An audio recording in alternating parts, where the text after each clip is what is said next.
Photo ಹುಚ್ಚಿಗೆ Kaveri ನದಿಯಲ್ಲಿ ಕೊಚ್ಚಿ ಹೋದ ಯುವಕ.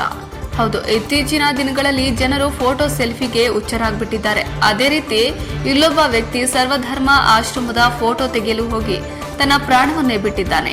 ಅಷ್ಟಕ್ಕೂ ಈ ಘಟನೆ ನಡೆದಿರೋದು ಮಂಡ್ಯ ಜಿಲ್ಲೆಯ ಶ್ರೀರಂಗಪಟ್ಟಣ ತಾಲೂಕಿನ ಸರ್ವಧರ್ಮ ಆಶ್ರಮದ ಬಳಿ. 36 ವರ್ಷದ ಮಹೇಶ್ ಎಂಬ ಯುವಕ ಮೈಸೂರಿನಲ್ಲಿ ಆಟೋ ಡ್ರೈವರ್ ಆಗಿ ಕೆಲಸ ಮಾಡ್ತಿದ್ದ. ಈ ತಿಂಗಳು ರಾಜ್ಯದಲ್ಲಿ ವಿಪರೀತವಾಗಿ ಮಳೆ ಆಗ್ತಾ ಇರೋ ಕಾರಣ ರಾಜ್ಯದ ಜಲಾಶಯಗಳೆಲ್ಲ ತುಂಬಿ ತುಳುಕ್ತಾ ಇದೆ. ಕೆಲವೊಂದು ಕಡೆ ಜಲಾಶಯ ತುಂಬಿ ಸೇತುವೆಗಳು ಸಹ ಬಿರುಕು ಬಿಟ್ಟಿದೆ. ಆದರೆ ನಿನ್ನೆ ಸಂಜೆ ಮಹೇಶ್ ಹಾಗೂ ಮಹೇಶ್ ಸ್ನೇಹಿತ KRS ಭಾಗವನ್ನ ವೀಕ್ಷಿಸಲು ತೆರಳಿದ್ದಾರೆ. ಅಲ್ಲಿ ಸರ್ವಧರ್ಮ ಆಶ್ರಮದ ಫೋಟೋ ತೆಗೆಸಿಕೊಳ್ಳಲು ಹೋಗಿದ್ದು ಆಯಾ ತಪ್ಪಿ ಕಾವೇರಿ ನದಿಗೆ ಬಿದ್ದಿದ್ದಾನೆ. ಇನ್ನು ನದಿ ತುಂಬಿ ಹರಿಯುತ್ತಿದ್ದು ರಭಸದಲ್ಲಿ ಕೊಚ್ಚಿ ಹೋಗಿದ್ದಾನೆ. ಇನ್ನು ನದಿಯಲ್ಲಿ ಕೊಚ್ಚಿ ಹೋದ ಮಹೇಶ್ಗಾಗಿ ಅಗ್ನಿಶಾಮಕ ದಳದಿಂದ ಶೋಧ ನಡೆಸಿದ್ದು KRS ಪೊಲೀಸ್ ಠಾಣಾ ವ್ಯಾಪ್ತಿಯಲ್ಲಿ ಘಟನೆ ನಡೆದಿದೆ.